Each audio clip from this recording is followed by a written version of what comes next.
What's going on, everybody? Welcome to the channel. My name is Gonzo, and today on Creator Chat, the conversation piece in the Pokemon hobby, where we talk about Pokemon, the pursuit of happiness, the expiration date of milk. Does it really matter? Our guest today is Treviazard. Trevi, how you doing today, my friend? What's going on? A whole lot better now that I get to look at your pretty face. Oh, I know, man. I've missed you. The card party was so much fun this year. We got to meet, make a video together. You guys have not seen his video we did on his channel. Go check it out. We did some trivia, and it was good.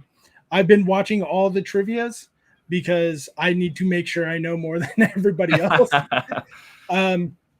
But yeah, like Chris did really well. I know I did great. Danny did well. I would say she had some kind of some hard questions because her favorite Pokemon is Growlithe. So, like, you would think it would be easy because it's Growlithe. It's a very popular Pokemon now, but in the very start of Pokemon, it was the dog. Right. But yeah, she had some. They had some crazy ones. But your friend on episode 1, terrible, terrible. He needs to be fired. But let's say hello to Cocaine Lies, Trust in the Date of the Milk. Bikini Dratini says just two dudes with epic hair. And Silent Horseman says he was terrible. Listen, we can rag on Vortex Baby Dougie all day long, but he does a great job editing the videos for me. And I think the callback to how bad his trivia was is gonna live in infamy, because I think that's gonna be a really good callback. It makes him a good recurring character on the channel. And Vortex, hey, keep killing it on the edits, but do better. Do better. Do better. Guys, if we're gonna talk about a little the basic conversation pieces, where he started from, history and Pokemon, all the basic questions. Don't forget there is a Q&A open if you want to give us topics or a question you want to ask us yourself. Just click on the Q&A at the top of the chat, and I will get to that when we can. So starting with that, Trevi, if they go to your YouTube channel right now, they just see last time I saw was 56 subscribers. What is it like going from Drip, where you have a very successful streaming service platform where you do rip and ships for people, going to Card Party, and then having people like myself and Dan to be like, do it, go do YouTube. Doesn't have to be rip and ship. Just like start doing content on YouTube. Tell us what goes through your head when something like that is going on. But before you answer, if you guys don't know who Dan is the producer of Deep Pocket Monster. So starting on Drip itself has its own fears and things to get used to. It's the live camera. I didn't start off with a front-facing camera when I got started on Drip, so there's still some anonymity there. It's just making sure that I rip the packs, make sure everything's on camera, and then shipping everything out safely. So there was a little bit of a curve with that, learning how to stream successfully. But when you decide to make the switch to YouTube, it's how do I make this entertaining? How do I make this personal that other people want to engage with? And then for me, the big fear was editing. Like I intended to start this YouTube journey like a year and a half, 2 years ago, and editing was so scary. And I got caught in such a gridlock in my own head on, well, what if it's not perfect? What if nobody likes it? What if nobody wants to watch it? That I never edited. I never even tried until, like I said, terrible trivia, Baby Dougie decided. He came to me and he said, hey, can I edit for you? And I said, I can't afford to pay you. And he said, well, fortunately for you, I want to do it for free and build a portfolio for myself. And I said, when can you start? Send Vortex my way. But yours are very nice, very simple, very easy to do. I just go full force, 20 to 30 minute episodes. So I'm not going to do that to him. I would definitely pay him for sure. But how is it going from, like, what's your process on picking those trivia questions for trivia? So Pokey Trivia started actually through Drip. Whenever I would be ripping a brand new set and there was either a lull in the chat or a lull in the rips, I had a very specific follower, Pandito. If you watch this is your call out. We would be ripping, let's just say Destined Rivals. Mid Destined Rivals, he's like, all right, chat's slow. You ready to get quizzed? And he'd say, Destined Rivals has X amount of illustration rares. Can you tell me the top 5 illustration rares from the set? And I would say, do I get my cheat sheet? And down here in a drawer, I've got every ETB book from the sets that have been coming out recently. And he would give me a yes or no, and I would flip through, and I would be like, okay, this is a great one. This is obviously top one. But then I would name it. He'd give me a few strikes, and it kind of became like, hey, this is like pre-made content for you, Trev. Like, if you decide to do YouTube, it would be a lot of fun if you did a Pokey Trivia. And that's where the name came from, and that's kind of where I stuck with the idea and just needed to wait until I could get some people on camera. That's all. And how many people are left from Card Party 3 this year that are still waiting to be uploaded to YouTube for trivia? So I think Leonhardt's going to be next, and there was 8 total. So then there's Ian with Ian, Alex Ketchum, and I am going to be. There's also the most chaotic one ever with Shiny Vert and his crew. They wanted to do one. He did it with his entourage. They wanted to do it as the whole crew. We got to see if we can salvage that one, though, because I had lost the input plug-in to my phone microphone. So I borrowed Elliot Does Pokemon's microphone, and the receiver was saying it had audio and everything, but when I hit record, it didn't record any of the audio. So it was only catching audio from about the 10 feet away we were standing from my phone. So it's very muted, and there's a lot of background noise. So I don't know what we're going to be able to save. But I did 8 total at Card Party this year. That one would be very interesting to see. But speaking of trivia, we're going to give you some trivia. Actually, before we do that, I think I want to go down the list of people that are left and guess which Pokemon, if they did the same as me as trivia off their favorite Pokemon. I want to see if I can guess who did what. I think Ian with Ian did Jolteon. That's his favorite Pokemon. Leonhardt did probably Mewtwo. Shiny Vert probably did Mewtwo. Who was the other one you said? Alex Ketchum. Alex. Oh, he has I don't think Nosepass. Nosepass is one of his favorite Pokemon, but I don't think I don't think he did trivia there. Oh, speaking of Ian, hello. That's my boyfriend. Ian's I get around. Ian's one of my boyfriends. Pat's one of my boyfriends. Opossum's bud. You're all my boyfriends. Yeah, I think those are my guesses. So Jolteon for Ian, Mewtwo for Vert and Leonhardt, and I don't remember the other guess already. Oh, Probopass was for Alex, but his is probably the Latios and Latias, just so you control them. Well, I'll say Alex Ketchum did not want to do his favorite Pokemon. Alex Ketchum came to me with a unique question. He's like, I want you to ask me this. So it wasn't like a full trivia. He had one question that he had to list a certain amount of things in value order. Oh, so like the game on the second night. With the ETBs.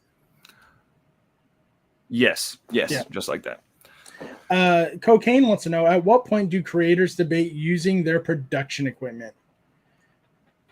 I don't fully understand what the question is, but I use my production equipment anytime it's necessary for that particular moment. So microphones is a must that I always have on me, and a tripod with my camera is always something I always use for production equipment. He meant upping their production equipment, like upgrading. Okay, I see it now. Upping. Whenever it's necessary. Like I do need to update my microphone for my camera. I need to update my camera too, but a microphone, I feel audio is more important than video at the moment. So that's why I'm going to go with a microphone over a camera, unless I can get like a bundle where the microphone comes with the camera to do it. Affordability is probably the best answer Yeah, because I think about upgrading my equipment all the time. all the time. All the time. That is a good question though. Okay, but now you've asked. I think you asked us 3 questions about our favorite Pokemon. Oh, So man. we're gonna ask 3 questions about your favorite Pokemon. Wifey Zard literally told me I needed to be prepared for this today, and I forgot. Who did? Your wife did? Wifey Zard, yeah, Yep. my wife. We're gonna go easy. The first question is not whose shirt is this, because you already know whose shirt it is. First question: What is Charizard's Pokedex number in the National Dex? So his number. Is it 6? It is 6. Yes. What is his Japanese name? Oh no. Because I know Glurock, because that's German. It's the best one. That is German. Oh, his Japanese name. Which one? Which language is Dracofo? French. French? Yeah, I'm not gonna guess the Japanese name, man. I don't know how you got French and German, but you can't get Japanese. They're in the English alphabet. I could kind of. The Japanese name is Lizardon. Lizardon. Okay. Yeah, God, I'm impressed. I'm legitimately impressed because I can't tell you Raichu's French or German name, but I can tell you his Japanese name. Glurock should have always been his name. Let's be real. That's the best. Glurock sounds like he's sniffing glue. Like okay, never mind. He's just over in the corner in his cave, like, ha. That's why Ash couldn't train Charizard. He's too busy sniffing glue. And the last question, it's going to relate. Come on, camera, focus. Why don't you want to focus? It'll focus sooner or later. Focus. I'm the main character tonight. I'm the captain now. Okay, there he goes. And yay. The final question, and it is going to relate to the new set coming out soon, Mega Evolutions. Okay. Which stone represents which Charizard? So the Charizard that stays fire flying, and the Charizard that goes fire dragon, which Mega Stone goes to which one? So, okay. The question's already throwing me for a loop. So is it like an X stone and a Y stone? Is that kind of? Yep. You didn't pay attention in the Super Duper Danny Poke Trivia. She gave this to me. The dragon. Yeah. So I said when I got my Sleepy Charizards, he's actually right here. I said I didn't know which one was which, and she said that one is X, and the red one is Y. You did get it. I gave you the easy ones. I gave you the easy ones on purpose. I didn't want to make you feel bad about your favorite Pokemon. I didn't need another vortex situation going on. I think I got lucky here. All right. If you want me to give you a difficult one, I can. What are the 2 abilities it gains once they Mega Evolve for each one? Oh yeah, I got nothing. Mega abilities. Yeah, no Mega Charizard Y is Drought and X is Tough Claws. Tough Claws. Yes, it boosts your physical attacks by 20% if they make contact. Okay. More you know. I know Pokemon, guys. Chat, do you throw out some trivia questions for us if you want to, and we'll get to them when we can. But so let's talk. We talked a little bit about your history off camera before it started, with the love of collecting with your father, watching him collect all kinds of stuff. You getting your Charizard, which is now PSA 5 from your childhood, all the way up to where you are now. What was that feeling like, getting back into Pokemon after so long, after unfortunately losing your mother, and just being involved with the community now? What is that like for you? I think most specifically, it is whenever I get to tell the story of, losing my mom and being in that place, not knowing what to do, um, seeing how welcoming the community is and how uplifting they can be, as well as having unfortunately the experience to talk to and chat with other people when I'm live on stream and someone's just had a death in the family, being able to relate and give them a place to come in and be like, we're ripping Pokemon, but if you got something you got to get off your chest, like if this is where you want to do it, this is where we're going to hang out and do that. Yeah. And we've seen so many people like not get canceled, but like it's like, oh, they're live streaming and someone's like, oh, my dad died today, and they're like, oh, we don't care, we're not here for that. And like, no, like that's like, maybe that's just where, like you were saying, like that's where they feel comfortable talking about it. Maybe they like, I get it, we're not like, I'm not 100% friends with everybody in the chat sometimes, like we don't know each other on a personal level like that. But if I agree with you, if you're comfortable enough saying something like that in the chat, the least I can do is give you a little bit of empathy and let you know, like you are cared for, you are loved. Let's do something together. Yeah. It's I really hate seeing people like, I don't care, like sucks, moving on. It's like, hold on, guy. Like, yeah, who am I really to shut down someone reaching out saying I need to talk about something when I also say, like, my mom passed away, I was in a very, very tough spot, but even just the act of ripping Pokemon and then sharing it with people was what brought me out of that darkness. Who am I to just be like, okay, you're interrupting stream right now, let's move on to what we're all here for. Well, if that had happened to me, there's no Trevisard today. Yeah, absolutely. So you could have inspired somebody else, like, you know what, I'm going to be the next Trevisard. They're going to be Trevi Toys or Trevi Toys or Trevisaur. You're going to have the whole Trevi trio starters. We call them the big three. Start a podcast. Hell yeah, why not? All three of your personalities. I'm sure your wife would love it. Tell us about how Drip initially started and how it's going now after 5, I think you said 4 years of it. Working on my third full year now. So I told you earlier, when I got back into Pokemon, I went on an absolute bender and I spent paycheck after paycheck just ripping Pokemon.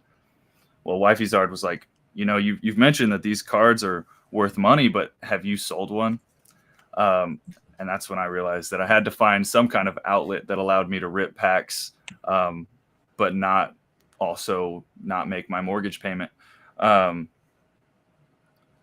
And I started looking into things, and Whatnot was on the list. Drip was on the list. I saw some people doing rip and ships on Facebook, but Whatnot and Drip were like pre-built platforms that got you in, and that's what they were for.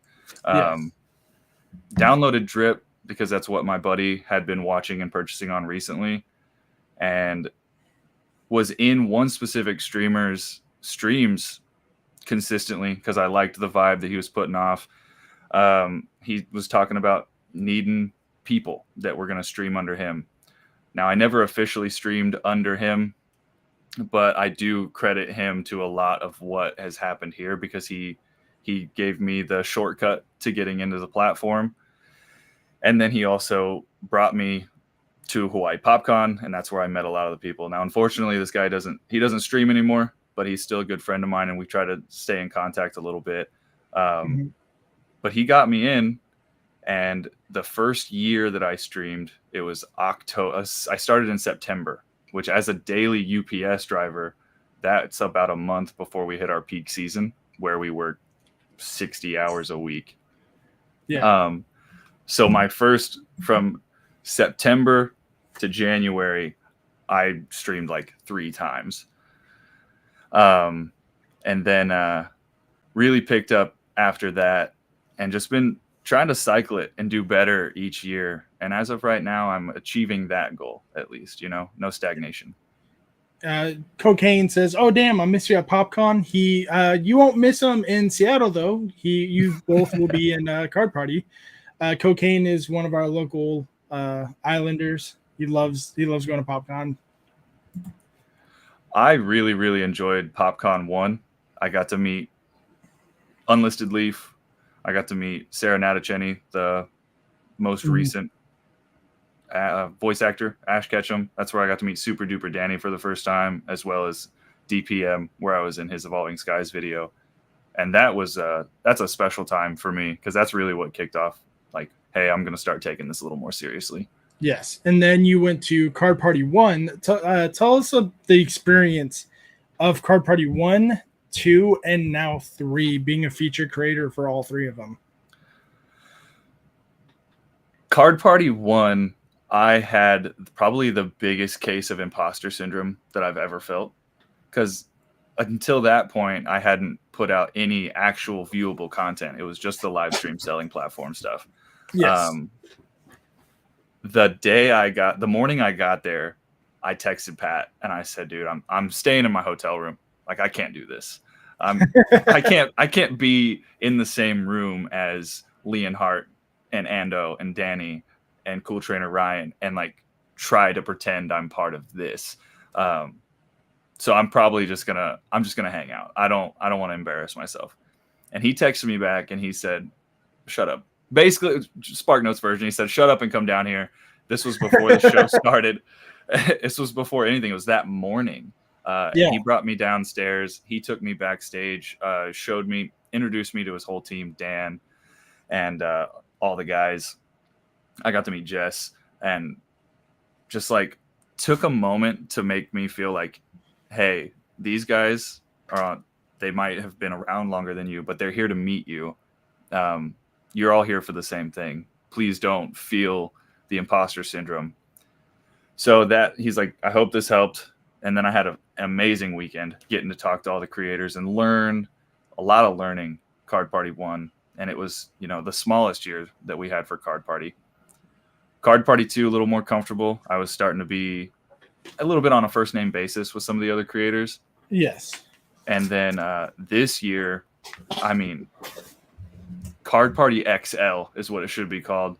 Mm-hmm. Doubling in size to Card Party 2. For those of us that this might have been their first Card Party. That's an experience. It's an experience because myself, having been to the first 2, it's wildly bigger than it was. Like I said, double. It felt like a different show with the same vibe, just with how big it was. Like, I didn't really get to walk the sales floor. I was busy recording content and doing all this stuff. I had a few more obligations than I did last year and the year before. Massively different show in terms of what happens. And that's a thing. Like, last year, I was just an attendee at the first one. I wasn't going to go to that one except for Jay's Corner, TCG, and Ian with Ian. They're like, no, you got to go for at least one day. So I was like, all right, like, I'll go for one day. But my wife was like, yeah, she was like, let's just go for all 3 days. I'm like, okay, cool. We're going for all 3 days. And at that point, I was like, no, I'm going to be a feature creator next year or sooner or later. Like, my goal is to be on that list. Last year, I was on that list. It helped that I was able to make friends with Pat and help him with some videos and all of that. That did help. But last year, I didn't see the vendor hall until the last hour on Sunday. This year was it felt so much different. Like, I was able to get on the floor, I was able to talk to people, same as last year, but I felt busier than last year. But that's because I was doing the live streams, which they started doing and will continue to do in Seattle. But I think it's like, I made sure that I was able to, I made sure to make time for myself this year, if that makes sense. Like, last year was so busy for me. I filmed one video last year, and then the rest I was just walking around talking to people.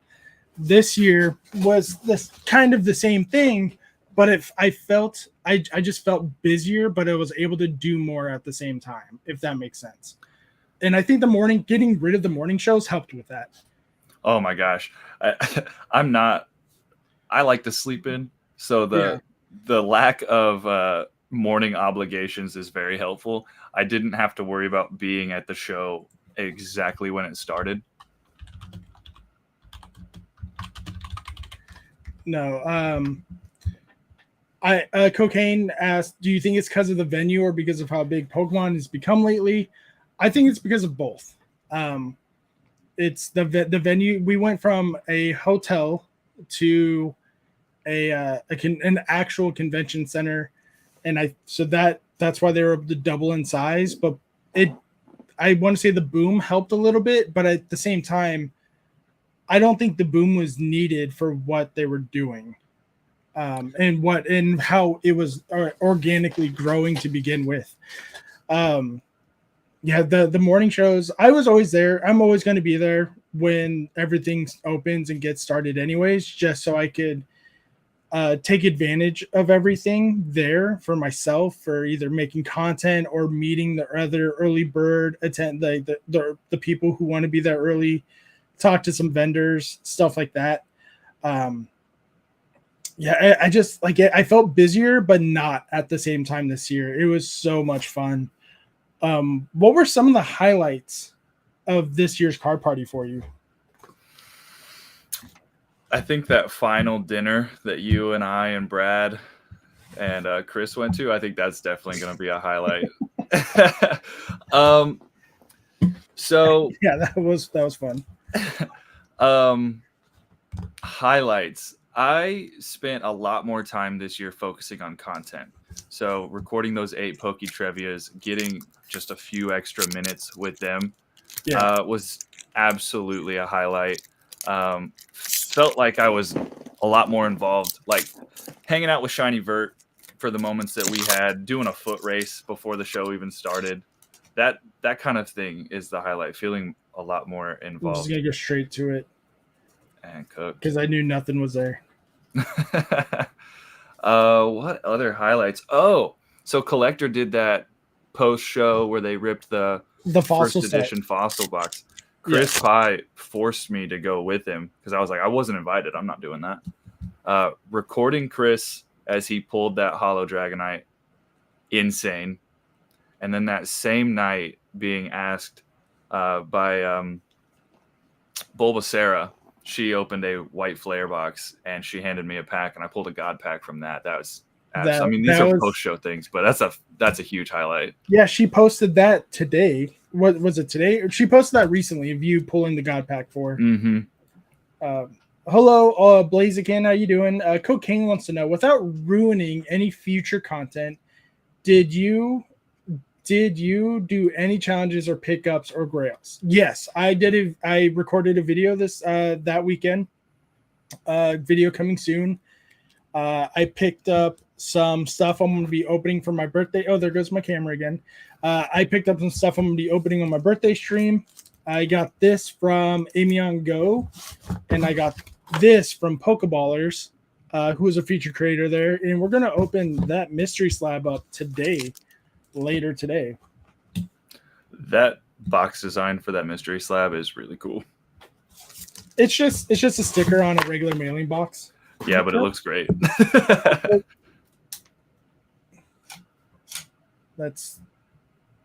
Let me come on. Is it not going to work? There it is. Nope. Oh, okay. That's not what I wanted to do. Okay. While we wait. Ooh, that's up. I'll open it right now. Oh my goodness, dude. One pack. You got the SIO. Okay, hold on. SIR Young Mega. One pack. Okay. That's also a call out to my highlight from the creator tournament at Card Party. I broke the seal. We are going to open it. It is gold. I don't know what the odds are. I don't know if they're all gold or what. It feels like a thick. It feels thick.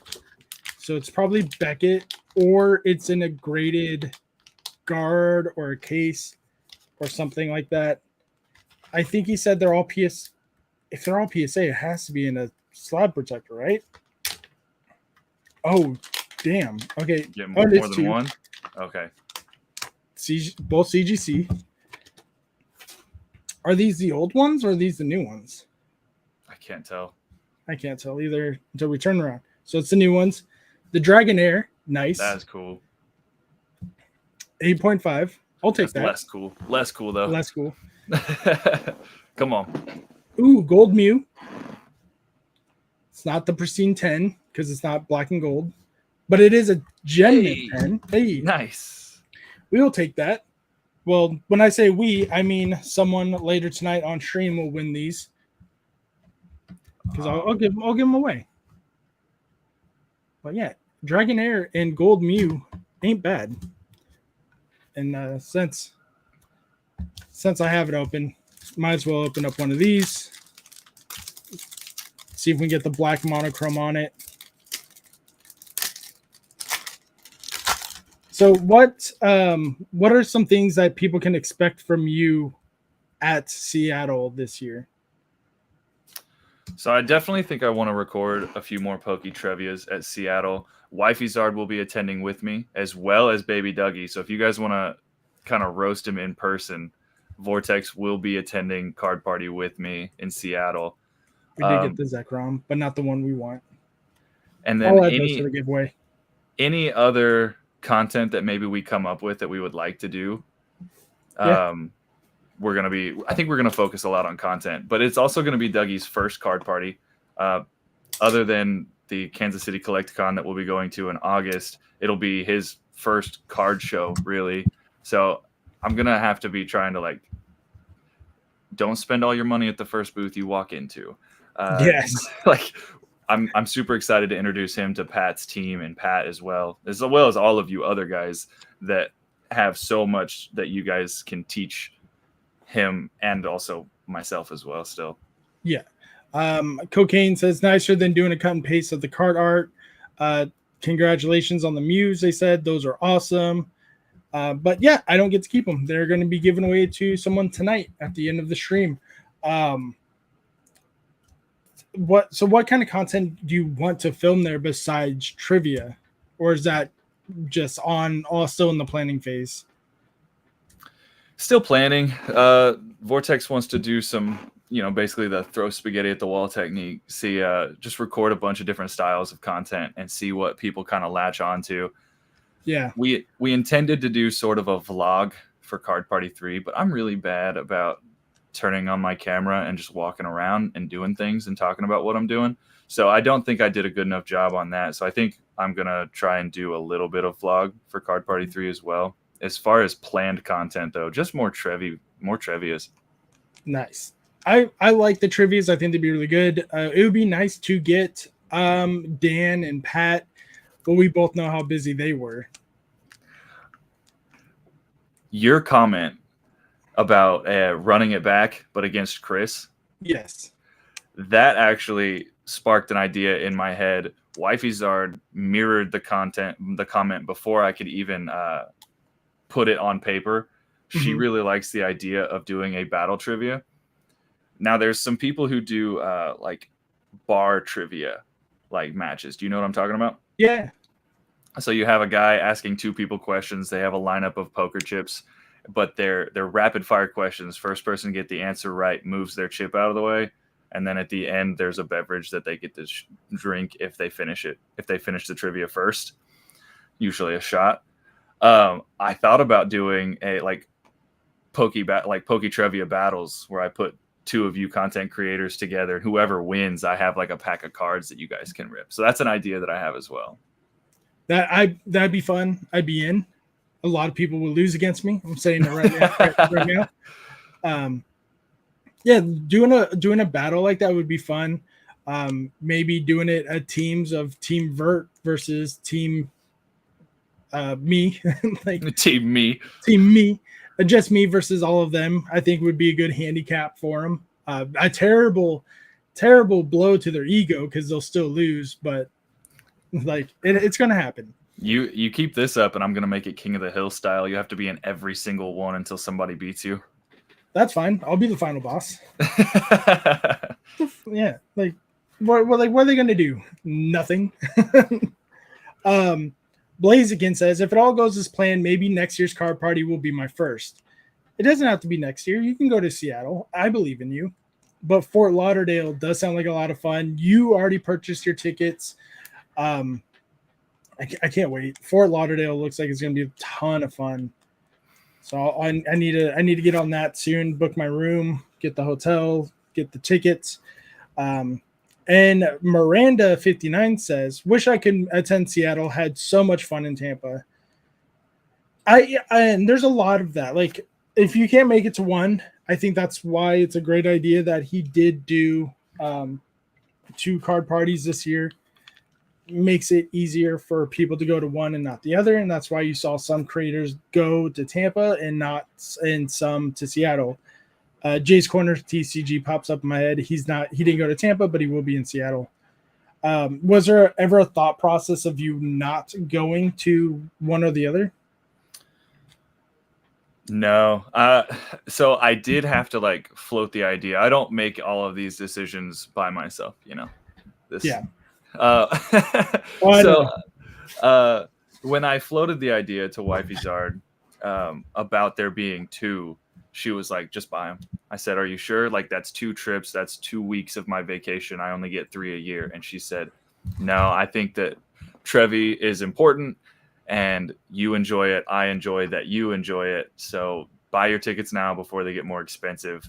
I don't think it's something you should miss out on. So I'm going to continue to go to as many as I can. If he starts holding 5 or 6 a year, which I know he's mentioned he doesn't want to grow it too big, but if for some reason 5 or 6 a year starts happening, yeah, I'll temper my expectations. But for now, I can make 2 happen. I think 2 is the perfect number, especially with where they're at, the East and West. I've seen a lot that says like, oh, come to the Central Americas, like Tennessee, Texas, all that stuff. And I think that's still a possibility. I just think it's more likely to go to a coastal city because of how how touristy and how much bigger a lot of these places are on the coastal cities. I did see one. This one made me laugh really hard, and it started a big conversation in Discord. Someone's like, he should really do Card Party West in Chicago, and people were like, wait, what? Like that, like Chicago's not a bad idea. It's a big metropolitan area. There's probably a lot of stuff to do there, but that's like more. Like no one's arguing with the location. They're arguing with your choice of West for Right. Chicago. Like as in reference to Florida, sure it's West, but Right. I've been pushing hard for Card Party Kansas City because you throw a dart at the map and you're going to hit the middle. And it's just easier to bring everybody in to Kansas City than it is to coast. Yeah. I like reading the comments are like, oh, they should do a third one in December for this location or that location.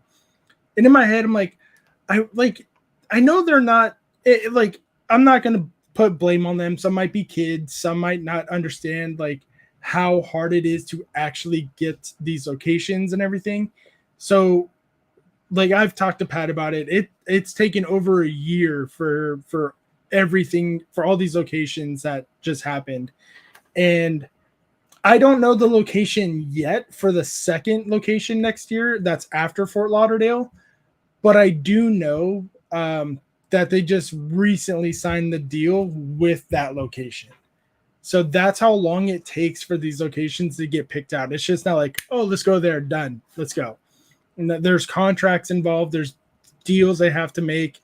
And we should be I'm grateful for them taking their time on the deals because the hotels that they get for the Card Party website, that's part of them the process of making a deal to like, yes, this is the city we're going to go to. Because if you looked at the hotel website for the Marriott example, a lot, like, don't get me wrong, I'm not going to say it's not expensive because for some people it is, but they took $100+ off the room rate for the night. So that's a lot of money to me. Right. And then a lot of people are saying like, oh, it's so expensive. I Even with the room rate for Collecticon in LA, I stayed and I shared a room with Opossum Bud. So between the two of us, each half that we shared was $750+ for Friday, Saturday, and Sunday night for 3 nights. Each of us had to pay $750. So Jeez. the total was like $1,400 something dollars. For Card Party, Chris and I shared. It was a little cheaper than $700, but we stayed Wednesday, Thursday, plus the weekend. So we stayed 2 extra nights, and it was the same price. Right. So like that's like they're not just picking places to pick places. They're trying to make out the best deals that they can, and make sure it is an environment and friendly family area that everyone wants to be in. Like we do hear the voices that say, "Oh, go to Card Party Vegas. Card Party Vegas would be phenomenal." Yeah, it will. It'll be a blast, and we know a lot of people have fun in Vegas, but it's Vegas, and Card Party is trying to. They want to stick family friendly. It may like Card Party Vegas may happen. It's just not going to be anytime soon, in my opinion, because you got to think about where the convention center is in Vegas or where the hotels are in Vegas. They're on the Strip. That's where they're going to get the best deals. So you're going to get some drunk asshole coming off the street, see a bunch of people walking around with backpacks, cardboard, and Pokemon t-shirts. I'm like, oh, what's going on over here? Then they're going to want to try to get inside. Then they're going to want to try to get involved with, like, if you guys thought security was bad in Tampa, think about how bad security is going to be in Vegas if it's so readily accessible to the public. Like, Right. Don't get me wrong, it's accessible where we were in Tampa, but at least like it's not a Vegas Strip where people are consistently drinking and losing and yeah, I personally don't think it's going to be in Vegas anytime soon. Yeah, as far as like you were talking about, you know not the location, but you know that they've signed on it, and just as far as planning, that puts us at over a year ahead. Yes, because you have to field options that are going to fit your demographic, how many people you're going to have, but then you have to. I'm sure they go through virtual tours, and then they like go. He sends people to these places to do. Well, I was going to say like you probably Yeah. start maybe with a virtual tour, Oh, and yeah, then yeah. if you like that from what you see on the internet, then you're going to fly out there and you're going to spend a couple days. You're going to look at it, or you're going to send somebody else. And then you have to get in touch with the city and like start planning that with the hotels. That's not something you can do in a couple weeks. No, not at all. Not even a little bit. That like, and I'm not saying, and again, I'm not saying the people who are doing this are wrong in these assumptions that they should do it at these locations. It's more of like, tone down your own expectations of how fast this stuff actually moves. Because for Seattle, I think he said, and this kind of would match with the timeline when he announced Card Party West in Seattle was months after Card Party 2. I want to say it was like around October. It was around the October time frame to make it like a year, if I'm not mistaken. So if he's going to announce the location for Card Party West next year, it's probably going to be at Seattle this year. Right. So that kind of does show like, look, they've been doing this for a very long time. And now they just have a lot more reputation. They can show they can bring the numbers that Card Party has brought to the city to be like, look, this is what we can do for you guys. How would you feel if Card Party made a designated location like Tampa? They made it known they want Tampa to be the home city for Card Party East. How would you feel about a city like that for not like Tampa, but just in general, a home city for an East or West location? I think I would be fine with it ultimately, but my knee-jerk reaction is that's too exclusive, and it's too limiting. Further up, you might find a place that could be home further up the East Coast. I don't want it to be knee-jerk reaction. I think that the ability for Card Party to move around locations is a lot more ideal. I like moving around from location to location because it gives people opportunities to go do things they never would have done before or seen. Like I've been to Fort Lauderdale. I've never been to Tampa. I've never been to Orlando was another first visit. I would like to see them go out of Florida, but Florida is just so cheap for the East Coast. Really? Yeah. I would not have guessed that. Compared to like, well, I guess I'm comparing it to California and Seattle. I agree, but Pat will need to ride the roller coaster every time, says Miranda 59. So, okay, did you chat with him at all about that roller coaster situation? Is he actually terrified of roller coasters? Yeah, he does not like roller coasters. Did he enjoy it after the fact, or did he have to have a cool down? I don't remember. We did talk about it after the premiere, but I don't remember the conversation, to be honest. That's like the weekend. The weekend was so long. It was crazy. I want to say he was okay. He got off it. He wanted to walk around for a little bit and kind of like stay to himself. Yeah. Oh, that's sad. I love that kind of adrenaline junkie thing. Roller coasters are great. I've never been bungee jumping, but I've been skydiving. And now that I'm married to Wifey Zard, who is very much not that, like I haven't ridden a roller coaster in like 5 years. Hey, Collectibles, what's going on? Pleasure to see you guys again. They are the vendor at Card Party that I bought the thick packs from that got the monochrome Zekrom in it. Oh, nice. Yeah. And I just picked up some more stuff from them. Should be in the mail soon. I got it for a friend's birthday. Well, in mine. I picked up 3 of them so I can get some for myself. But I made sure to get one for a buddy of mine. As far as like, oh man, skydive, you won't catch me skydiving. I'm afraid of heights. Bungee jumping, you won't catch me jumping off anything with a rubber that has my fate in the hands of a rubber band. Not doing it. Poker Jack, what's up, guys? A great meeting you guys and hanging out at Card Party. Hey, can't wait. We'll see you in Fort Lauderdale or hopefully Seattle. Yeah, like the Navy high dive was good enough for me. Like that's. What's the Navy high dive? I want to say it's like 20, 25 feet. I don't know. They just said, hey, go on here, jump off it. So I did. You have to do this. You have to, or you leave. You get out. Because you can't do it.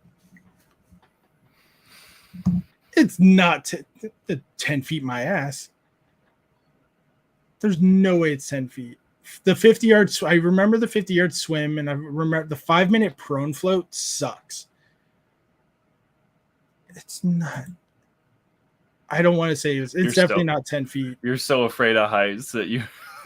It's 10 feet. That's too high. No, I know it's not, because 10 feet is like that's 2 of me because I'm 5'10". It was much larger than that. I want to say it was like 15, 20 feet. Americans will use any unit of measurement that's not the metric system. You just compared 10 feet to 2 of you. What is? I do. How many people? How many high dives are you?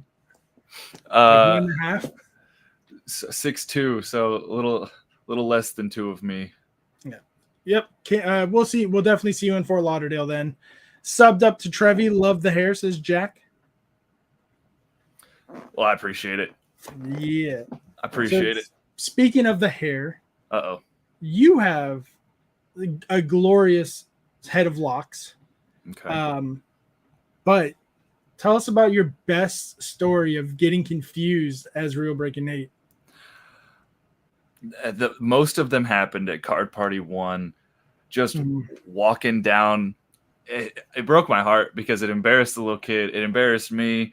And at some point, I just got to own it and start. I got to figure out how to do a signature because I was walking down the hallway and I just hear, it's Real Breaking Nate. Like they whispered, it's Real Breaking Nate. And I made it about 10, 15 feet away and they go, hey, Nate. And I turned around and I said, I'm so sorry, guys. Nate is here, but I'm Trevi Zard. And they were so embarrassed. And they were like, "Who is Trevisard?" I was like, "Yeah, Like who's Trevisard? It's me. I'm Trevisard. I just said that. I'm Trevisard." Yeah, we still don't recognize you. Pokejack says, "I'll be in Seattle. I'll be celebrating for my birthday weekend." Ooh, nice! Your birthday weekend and card party. I just heard Gonzo just sent me a message, said, "Yeah, he's getting you something for your birthday if you show up and say hi." So, yes, a crisp pie 5. crisp pie 5. A crisp one, fresh out the pack. Like, man, that has to be funny though. When I grow out like this, when I grow out my beard a little thicker than this, I get that for Pat. I get Pat and Ian all the time. Pat and Ian. It's probably because we're together a lot, Mm-hmm. and like Ian, I can understand we're both like the sidekicks for Pat in some of the videos, but I don't understand how I get Pat. Like he has very short hair, he has a very thick, and like the gray's coming in a little bit. I'm getting old, but it's not as glorious as his. But it's so funny. Yeah, we were out the other day. Ian, his fiance, me, my eldest, and Pat and his family. We went out to lunch, and we were walking around, and this kid comes up to him and goes, "Are you the guy from YouTube?" And he's like, "Yep, yes I am." And he goes, "You're Poker Rev?" And when I tell you I lost it, it was one of those, like, you ever seen those clips where like people laugh so hard they have to walk away from the group? I did that. like I was laughing so hard, and I walk up and like, "Pat, I'm so sorry. I just was not ready for that." and he gets the "Are you Poker Rev?" a lot. A lot of it's probably from his video that he did where someone asked him that, and a lot of people are trying to repeat the meme. Mm-hmm. But for some, like, you can tell when some of them are genuine, and that was a genuine "Are you Poker Rev?" And I wasn't ready for it, because when you're like, "Hey, are you the guy from YouTube?" I'm expecting, "Oh yeah, you're the Should I Open It guy, or you're D Pocket Monster." Not that "You're the guy from YouTube. Are you Poker Rev?" Are you Poke Rev? I was done. I was out. Jack said she'll take the high five all day. Good.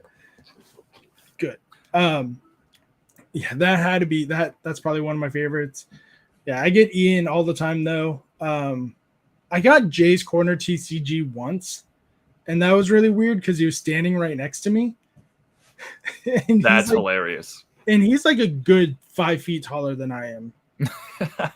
A mountain of a man. He's so tall. I think he's 6'2", 6'3". I think you guys are around the same height. Something like that. Yeah. Yeah, you sound mad. Like, no, he's taller. Like, you're so disappointed. No, I'm trying to picture, and I'm failing. Yeah, it's been a while since you've seen him. The doppelganger effect is crazy. So I could never mix up you and Ian and Pat. And if Pat and Pokey Rev get mixed up, how come you're not hearing "Are you Pokey Revs"? Come on. Apparently all 4 of you guys look the same. We all look the same when we grow out the beard. We're all the same person. Yeah. It's like I grow out the beard, I'm D Pocket Monster. You grow out the hair, you're Real Breaking Nate. So what happens if I can't go bald? I'm already going bald, so I'm trying to keep on my hair as much as I can. So who's a bald creator? Is there one? Uh-oh. I can't think of one. I can't think of one either. Chris Pie? Oh, Chris Pie, yeah. I forget he's bald because he was always wearing a hat. Yeah, so are they going to start confusing me as Chris when I start shaving my head and lose the mullet? You'll have to do a creator clash, see who the better Chris is. That's the pack battle, or the Poke Trivia battle. I already am the better Chris. I'll watch. Hold on. I'm gonna call him. Uh-oh. If you guys don't know who we're talking about Chris Pie. Can you guys hear my phone? Yeah. Okay. Let's see if he picks up. Yeah, what's up? Hey, what are you doing right now? I just left a cup. What's up? You left the cup? What? Oh, for like baseball or something? Yeah, I had to run a Pokemon cup today. Oh, he's fancy. He's a Pokemon professor. You're on live right now, though. Oh, hello. Yeah, you're Trevi's the guest, and Pokejack says hello in chat. Hello. What's going on, guys? So we're having a debate right now. If my name was Chris and I was bald, who's the better Chris? If your name was Chris and you were bald, who is the better Chris? Yes. I mean, I'm the original Chris, so you'd just be an imitator. Wrong answer. Ooh. Ooh.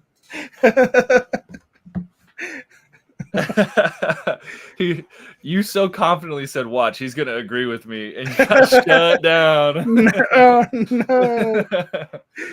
I just texted him. I was like, I do still love you. He'll probably call back. Probably after the stream now. Yeah, so are you? He said, love you too. Oh, we do love each other, even though we make fun of. I make fun of if I'm not making fun of you. Like, do I really love you? Because I called you so many names at dinner. Some of them on accident. Oh, come on, camera, focus. I believe in you. I did straight up think, I was like, oh man, he came up, you put your hand on my back, and I was like, what a bad move. I'm over here stressing out. And you said, you're so, and I was like, careful what you're about to say. And I think you realized you were on camera and you went, hot. I was like, oh, that's worse somehow. Yeah. So if you guys have not seen the video that he did with Chris Pye on the trivia, Roxy, Andy, and I were just gonna walk past them and do like the stupid dance moves behind them in the background. But I was like, you know what? No, I need to be the center of attention for this one. And I put my hand on you. Yeah. And it like I cuss. There's no secret about it. I don't do it often anymore. I'm holding it back. But oh my God, I put my hand on you and I was about to be like, holy, like I was going to go off. And I was like, all right. I took a breath and I looked at you in your eyes. I'm like, you're so fucking hot. Oh and, my God. Like I could see it in your face. Like, no, I'd much rather have them call me a slur than call me hot right now. I was like, man, I just got called out for being sweaty, and it's like 11 in the morning. Like, let me go take a shower now. I think we talked about it in the video. I was like, not like you're wearing a shirt, you were wearing a button up, you had your hair down, which in the Florida humidity was even bigger. So I was like, and plus it's Florida, so it was like what? Like 80% humidity at 90 plus. It was stupid, disgusting. Yeah. And I was like, oh my God. Like, when I touched you, I was like, I need to take a shower. Like, am I that sweaty?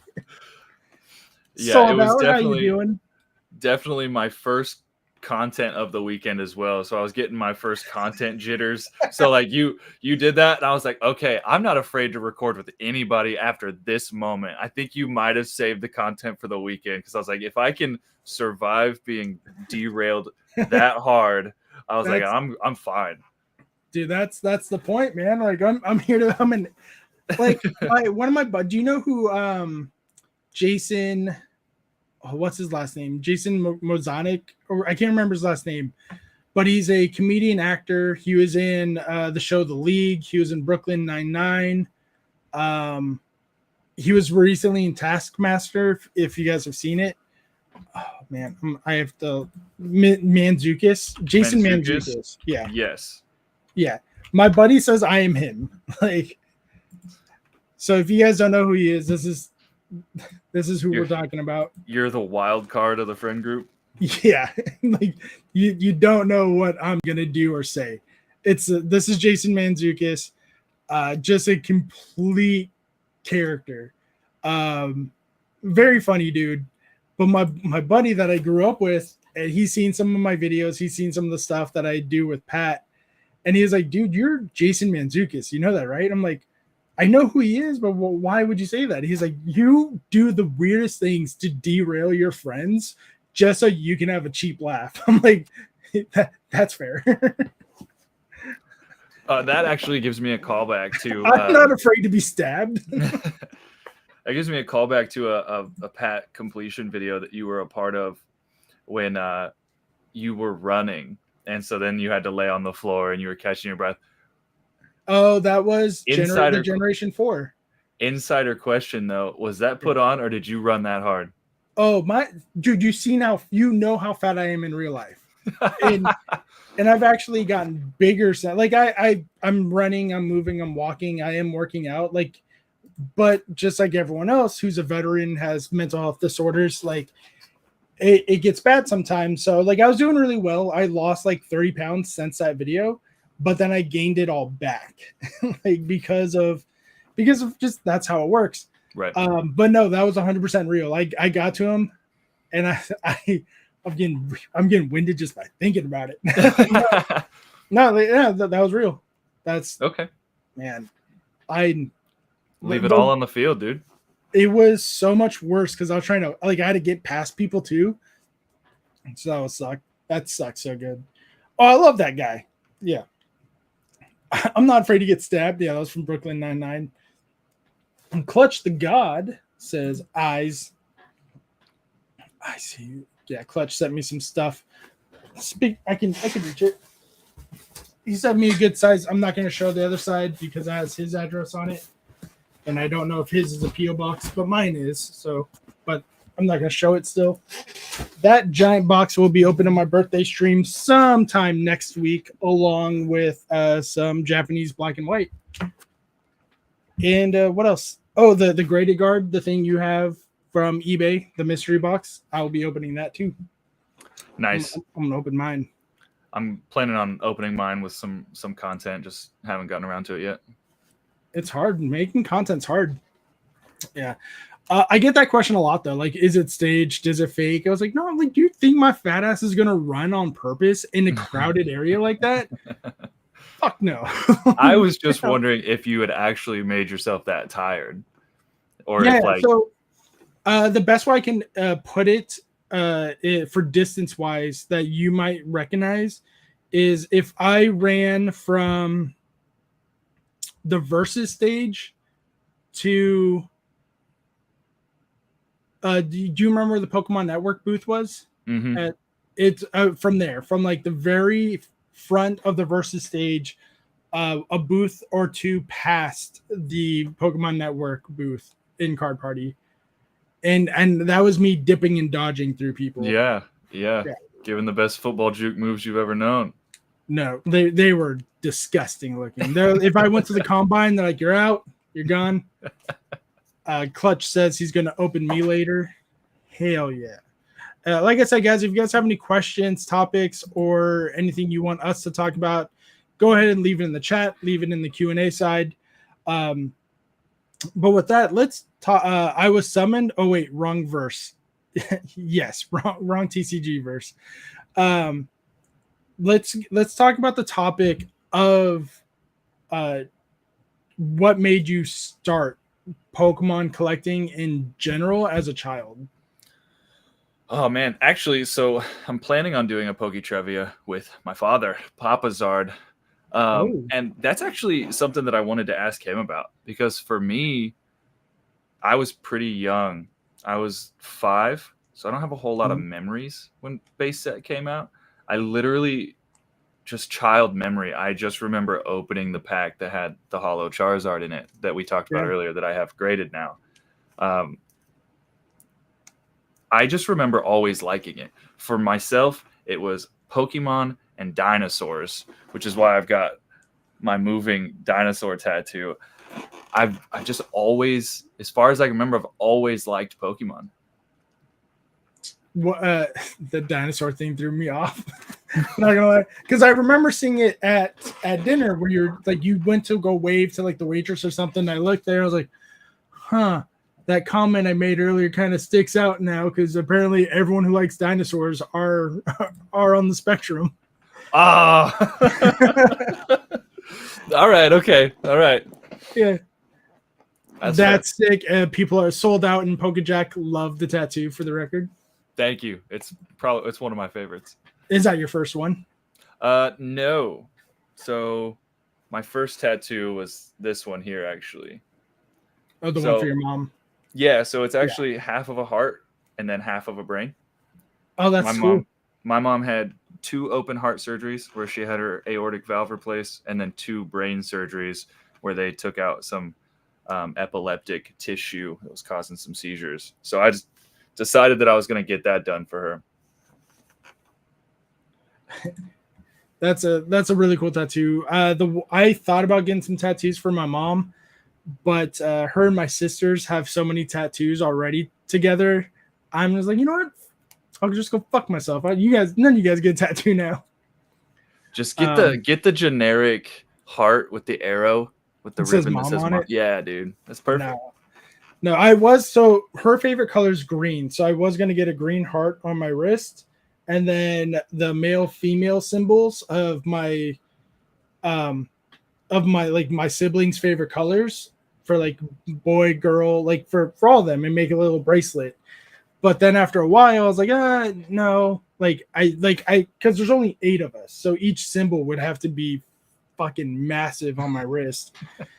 And I'm glad I didn't do it, because like my brother's favorite color is blue, so like, oh, that's cool, blue, boy, that makes sense. Then my sisters are like yellow, green, indigo, and my favorite color is purple. So it would just be like I just don't want to get the attention from the wrong people to be like, oh, what's wrong? Like, you know what I mean? Oh, I'm not trying to bring that conversation into the live stream. That's a cancel culture conversation. Yeah, exactly. Even though they, man, fuck them. Anyways, was Strong Mom? Well, wow, Strong Mama, great memory piece. Says sold out. Thank you. I mean, that's why I got it. I got that piece done when she was in the hospital. She had just come out of the surgery, and I talked to her. I was like, I have this idea, and she said, that's a really good idea. And there was a tattoo parlor 3 blocks away, and I walked down there, said, do you have any openings? They put the tattoo on me, and I walked back and I showed my mom 3 hours later. That's cool. I got a tattoo at 18, and it's this one, and my mom just laughed in my face. I'm like, I can't see it. There it is. There you go. Just a cross and a snake. Nothing too crazy. Would you get a tattoo at Card Party if they brought a tattoo artist, like Collecticon's been doing? So, my Charizard tattoo, lame. Lame. It's super lame, especially when I bend my arm. See what happens to Charizard's face? No, because I can't see Charizard. It's Charizard. Anyways, one of my high school buddies owns a tattoo shop now that does really well, and he does really good anime-themed tattoos. And I've talked about the ability for maybe having a tattoo booth at Card Party. I would 100% get a Pokemon tattoo at Card Party, and it would be really cool if it was my local friend, if I was able to get him to fly out and set up the booth too. Who? What would you get done? Would he do a bunch of flash tattoos so he can get as many done as possible, or is he going to do a bunch of like 2 to 3 hour pieces if he was to do it? I think he would probably do flash tattoo. I think it would be a lot more fun if you could do it gachapon style. A lot of people would be down for that. Yep, just a little flash tattoo, like $50. Turn the dial, whatever Pokemon comes out is what he's going to slap on. Pokejack says tattoos at Card Party. I'm in. No, this is all hypothetical, but we will pitch the ideas to Pat and Dan. I don't want to give people's hopes up. Right. There's probably a lot more insurance paperwork to fill out if you're actually involving. 100%. There's probably like health and safety codes they have to deal with, because at that point think of like if someone's anemic, all the blood that's going to be everywhere. Yeah. Tattoos in Seattle. I mean, still get tattoos in Seattle, just probably won't be at Card Party. We'll get Pat in on it. Pat already has an idea for a new tattoo. Really? Yeah, it's really cool, but I think he's waiting. I don't remember what he's waiting on. You're being so vague, so cryptic right now. That's why they tell me things, because I don't tell you guys shit. So my Charizard Charmander tattoo, I actually got right after coming back from Hawaii PopCon. So it's Charizard and Charmander on a surfboard in Hawaii. Yeah. But the full plan for it is I'm going to get a Pokeball on the top of my hand, and I'm going to have the red Pokeball laser separating on the borders. Yeah. And then I want to get Totodile and Feraligatr doing something here. And I haven't decided on my grass starters, but I'm going to have it all separated by the lasers, kind of like 3 different universes. Well, if Charizard and Charmander are surfing, you have to do something dangerous to the other 2. So Totodile and Feraligatr, like you got to have them working at like a power plant or something, playing under the power lines. And playing then under power lines. Hey, that makes sense for you. I've met you. Flying a kite in a storm. That's a good one. And then the ice types are probably snowboarding. Yeah. Yeah. Blaziken says, I'd kill myself to get a Mega Blaziken tattoo. Kind of defeats the purpose of getting a tattoo. Say, tattoo's unnecessary. Yeah. It would be a lot of safety protocols, tough to bring to card party. It would be tough, but I think doable, because if Collecticon's able to do it and like actual tattoo conventions can do it, I can see it happening. Using a power line as jump rope, that'd be a good one. Karaoke at card party would be super cool. No. That was one of the things at PopCon that we did post show. Pat and I and a few other people, we all went and did karaoke after the show one night. That was a blast. I hate karaoke. Mostly because I can't sing. I just karaoke is one of the cringiest activities people can do, in my opinion. But it's a perfect party thing. Like if you're the guy that goes. I'm sober now. When I was drunk, don't get me wrong. When I was drinking, I was the best singing machine out there. I was gonna say it's not about the ability to sing well. If you show up to karaoke and you're like Carrie Underwood singing, then everybody's gonna be like, okay, we all know you're good at singing. We're here to see the drunk bastard get up on stage and make a fool of himself. Yeah, that's me. That was me. So this is how bad my drinking was at one point. We went to, so my wife and a couple of this is when I was still in the Navy. We went out to a friend's house. We were drinking. And then they're like, oh, let's go do karaoke. I'm like, fuck yeah. I go running to the car. I'm not driving. My wife is. But I'm running to the car. And they're like, where are you going? I was like, we're going to karaoke. And so everyone's like, I guess we're going to do karaoke. I was already so drunk. I passed out on the way to the karaoke bar. And then when we stop and get out of the car, I straight up pull, like, I don't know which Hobbit it is, probably the one from the first one. I get out of the car and I start sprinting the opposite direction of the karaoke bar, screaming, I'm going on an adventure. And my buddy has to tackle me in the parking lot to be like, no, this way. I'm like, okay. We get to the karaoke bar. I have 2 more drinks. And I put my name on the list, or however we're doing the singing thing. I wake up to my wife and my friends slapping me in the face. So my dumb ass is like, oh, it must be my turn. They're like, no, the bar's closing. We're going home. I'm like, wait a minute.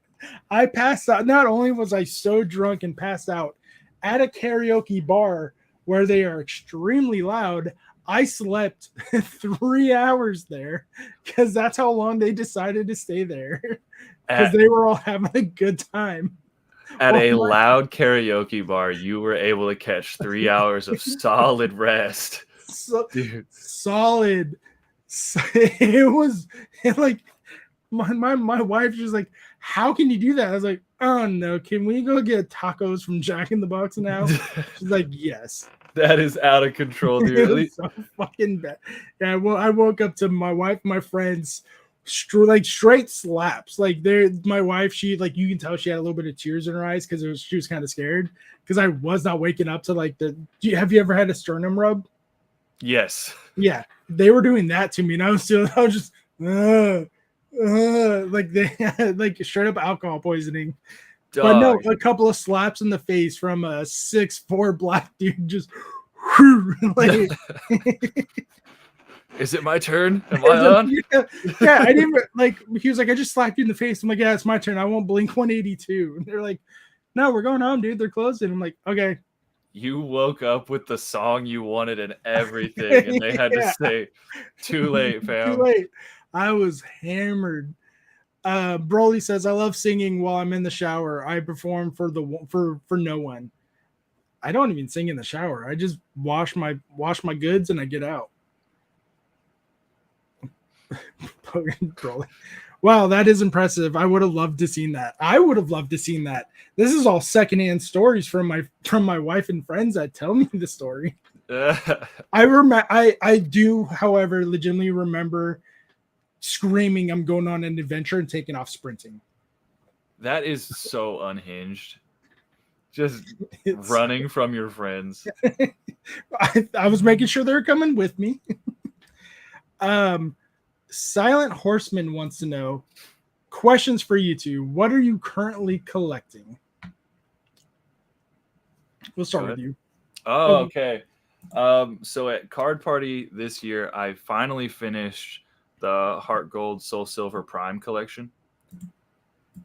And I don't think that I have set my sights on what I'm moving to next. My sealed collection, I try to keep one booster box from set releases and one ETB from set releases. So I've got a pretty cool ETB wall.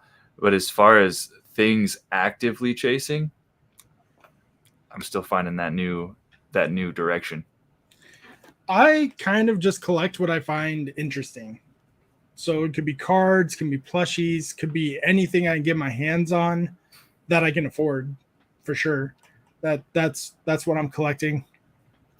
Yeah, like, of course, if I can see a really cool Raichu, I'm picking that up all day. Like, Raichu's my baby. Blaziken wants to know, Heart Gold, Soul Silver era of cards are my absolute favorite. They want us to know. They don't want to know. That is a good era of cards. That's we were talking about that off camera. That is my most expensive card is Heart Gold, Soul Silver, Charizard EX. Oh, wow. Very nice. It wouldn't be my most expensive card if my stuff wasn't stolen when I was a kid from back in the day. That's a bummer, dude. It is a true bummer. PSA 9 though, so I'm not mad. Very nice. Yeah, it's I like it. It's a cool card. I wish it was Raichu, but it'd be fine. So when you collect Raichus, do you try to just get raw copies, or do you try to get that premium PSA 10 for your collection? It depends. If I much prefer to get the raw copy so I can grade it myself, just to give it more of that staying power to me. There's some cards, like if I know how difficult they are going to be to get graded as 10s, I'll just get them as 10s, like the Japanese Bulbasaur. Well, like any of the Japanese exclusives, like the Japanese VS series or the Bulbasaur deck Raichu. I pick those up already graded, but for the most part, I try to get them raw when I can. Do you have the Paldea Evolved Raichu? Yeah, I have a few of them. PSA 10. Yep, have a few of them. Have a few of them. I like it. Yeah. Like that's what I answered that question. And it's funny because when that one came out, luckily before it spiked, I picked up like 10 copies of the Japanese one on eBay.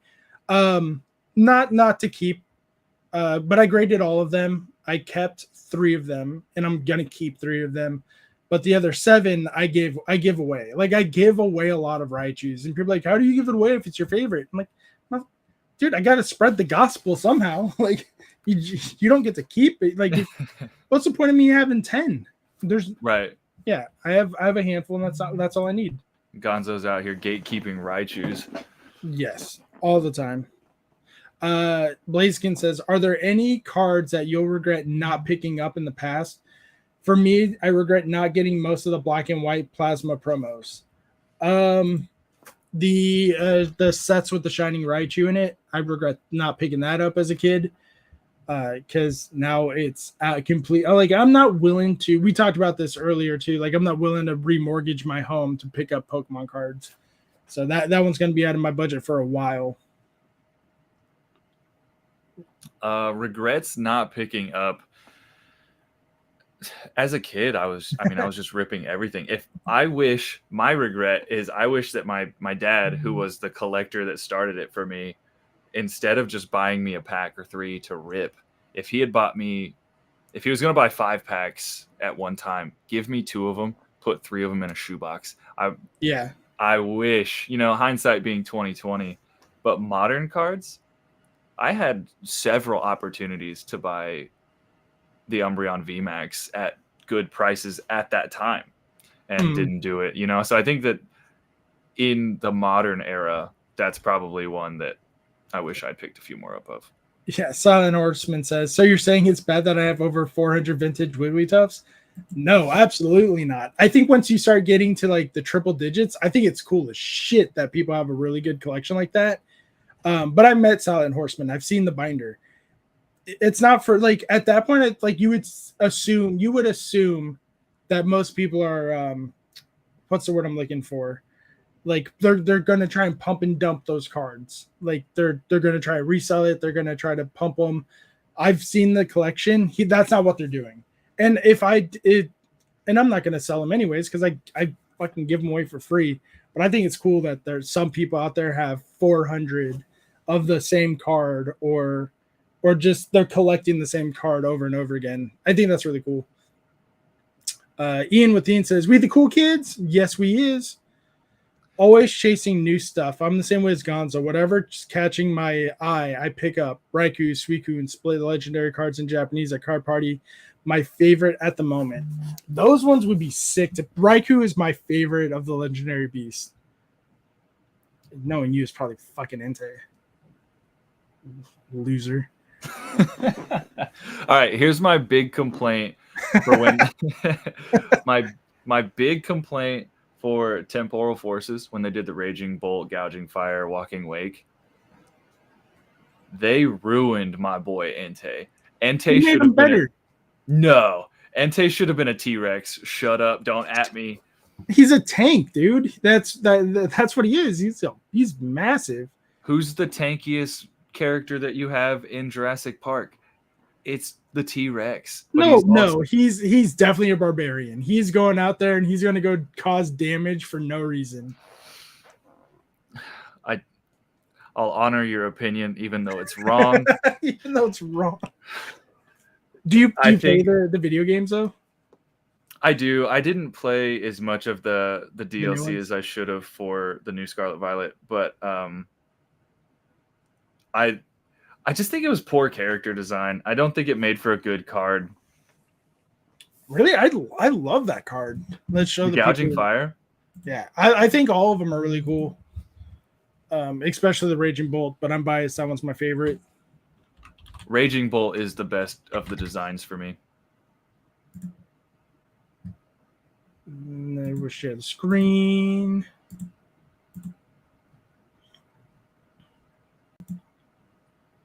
Yeah, I hate that. This is such a cool card, though. I think it looks good. No, I think it looks derpy. I think you look derpy. That's why my hair is long. It helps save that a little bit. it brings it back. Sarah says, yes, Ian. Nalina too. Yep. Everyone's a cool kid. Yay, listen, they're Ian, not for sale. Ian, no side conversations here, okay? Ian is the king of side conversations. And it's disrespectful. No, he's not. No, Ian makes me laugh. If he's not driving the car, he's sleeping. We went to San Diego to Frankensons. It's like a 2-hour drive. And I'm glad we brought another friend of ours. Now I'm drawing a blank on who it was. Because he's very on and off luxury ball guy. It was us and Lux. We're driving up.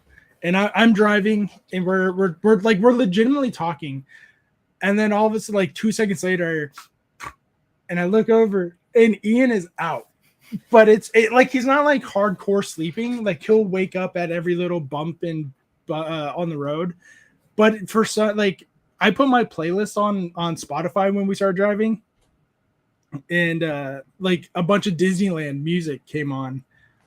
Hi, wifey's hard. You're not going to be able to hear anybody, but we're saying hi. Oh, hi. Was she watching the stream at all before she came in the Wore room? my glasses. Have you been watching stream? Me? We're live. Yeah. Did you pull it up before? No, I was at work. She says, no, you're boring. Yeah, I heard that. Good thing. Good. at Well, work. it's a good thing you were talking mad shit about her earlier. Yeah. A divorce is coming. If she watches it. This was not a Wifey's Hard safe stream because I've been talking all the smoke. Oh, hi. Hey, look what I pulled. Hey. Look what I pulled. Ooh. Decided to open one pack and I pull a nice card. No way. Yeah, I know. Oh, it's so cool. It's her turn to open something since she has hotter hands than you do. Ah, yeah. Okay. Pick one of these packs here, dear. And you don't have to worry about putting it on camera, but you go ahead and open it because I already told him you pull better cards than I do. No, I did not. What is it? Destined Rivals or It is another Destined Rivals, yeah. Mewtwo coming in? Hello. You don't have to. It doesn't have to be on camera. Okay. Mine was not. Just open it. Mhm. Okay, then Yep. I'm gonna do it off camera because I don't know how to do all the tricks. Well, just do it right there, creep. I'm trying to get off camera. Well, I've done made her nervous now. Crap. I done made her Yes, you nervous. I ruined the tell you magic. what. That's what. Sarah No H. This is info for you though. Wifey Zard did finally tell me her favorite Pokemon, and we have decided on Jigglypuff. Oh, Blaziken, 100%. He says on a VG competitive standpoint, the Paradox best beasts are incredible. Like Gouging Fire does suck competitively. Raging Bolt and Walking Wake are so much better on the competitive scene. Wait. Sarah Just wants to open it. know. Oh, Just is that the open it. question you just asked? What her favorite Pokemon is? Jigglypuff? And then I flip it. You don't have to do it on camera, dear. We just No, opened it. don't listen to him. But then Do how everything do I on know it's camera. You'll show him if you get something cool. How do I know? You'll know. Okay. It'll look like this. This is true. Sarah says, okay, good choice. I will keep that in mind for Seattle. Of course, no obligations. Wifey Zard doesn't need Jigglypuff. All the obligations. All the obligations.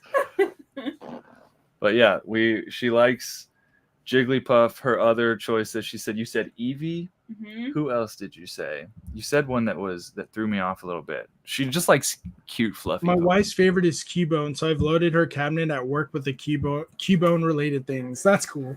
Oh, Just a child walking around with the skull of the mother. Right? That's a weird choice for a favorite Pokemon. Cubone. That's hilarious. That's awesome. I feel the pressure. Good, Sarah. You said it, so now we need to make sure you Alright, feel the focus, pressure. Focus. Cards. Mudbray. That's a cute one. I've not heard of that. So I Sarah guess now- said she's gonna get her 13 plushies. 13 13 Jigglypuff plushies. Yep. Misty's Gyarados. That's cool. Nope, not this time, guys. Trevisard wins. Trevisard wins. How do we know? Everything was off camera. You're a drip streamer. We don't trust you when it comes off camera. Oh, call out the drip stream. And a gold star Jigglypuff. What is the most now I'm curious. What is the most expensive Jigglypuff card?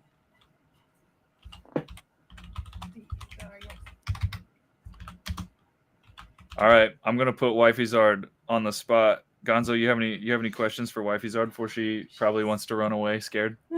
Oh, for Jigglypuff? Yeah. Just any questions. Any questions with content or being the spouse of a I would ask creator. about the being a spouse question, but that's going to reflect on me and my wife. Oh, so no. no. We're all a bunch of idiots. We get it. Let's ask her how the thought process was when you initially spent the two. Don't hide. He's asking you a question. Oh, I'm trying to get you on camera so you can answer. What is the initial thought process you had when he first spent the first $2 to $3 grand on Pokemon before doing drip and starting the major collections? He wants to know, what was the first thing that went through your mind when I went crazy those first few months when I got back into Pokemon and just started spending all of our money on packs before I ever thought about streaming or recording or anything? The first thing that went through my think I was mostly kind of watching things play out because I was super excited for him because I knew that, you know, it was something he loved. And that's important to have those. I did think, man, I wish that it was like a cheaper hobby. Yep. But it's such a nice, like, lovely, you know, it's so nostalgic. So that's, I mean, it was cool, but it was a little stressful there at the very beginning. And then Oh, I know the feeling. probably. And then he had to go out and buy all the equipment. Yeah, like, you know, you're telling me all the values of all of these cards, but none of those values translate to anything if they aren't turned into actual dollars. So perhaps, you know, think about that aspect. And he did. I mean, dang. So Clutch wants to know who has the better hair. She can't say you who has because better hair? she can say herself. I mean, You're allowed to answer yourself. No, you fucking, you didn't let me finish. I was gonna say, but don't tell her that. She stops me and goes, "Wow, your hair." But that happens to Trevisart all the time. So Your hair's probably longer than I think hers that's pretty just cool. because of the waves, right? If you straighten your hair, it's probably longer. It's probably about equal right now. If I straighten my hair, it's probably about as long as yours. Yours Oh, actually might be a really? little longer. I just got mine cut a week ago, so you know, bear that in mind. I'm still obviously better than him, but I am better than him, not my hair is better than him. I mean, she's prettier, smarter, and funnier than me. So, okay. Prettier Oh, is I keep trying to go on the camera. all right, I'm gonna let her go now. But I wanted her to come down and say hi to y'all. Thank you, Mrs. Zard. You have a good night. It was fun. Have a great time. Trevi looks like Jesus, Sometimes. says Clutch. All right. The dog. We need to interview the dog now. That was Pugglezard. Yeah, Miss Molly is my pug, and I love her to death. Oh, it's a pug. Mm-hmm. No wonder you don't share on camera. She used to stream with me a little bit, but she doesn't like being in here anymore. Also, she snores loud enough that you can hear it from across the room. Okay, so back to the question, the story with Ian. So we're driving up to Frankensons, and I have my playlist on, and it has like a bunch of like Disneyland themed music comes on because my family, we go up there often, and we like to put on that music on the way up. And my son and all that, we love it. And it just popped on, and Ian wakes up and he's like, "Are you taking us to Disneyland instead of Frankensons?" And I was like, "Yeah, you know what? That doesn't sound like a bad idea." And I think that might have been a legitimate question from him. I honestly don't know. If he's still in chat, Ian, let us know if that was a legitimate question or not. Chris Pye says, "Are you still fake Chris?" I am not fake Chris. I never. I'm the better Chris. You are the fake Chris now. I'm you. I am the captain now. Chris is about to get his own T-shirt at Card Party next year instead of Pat.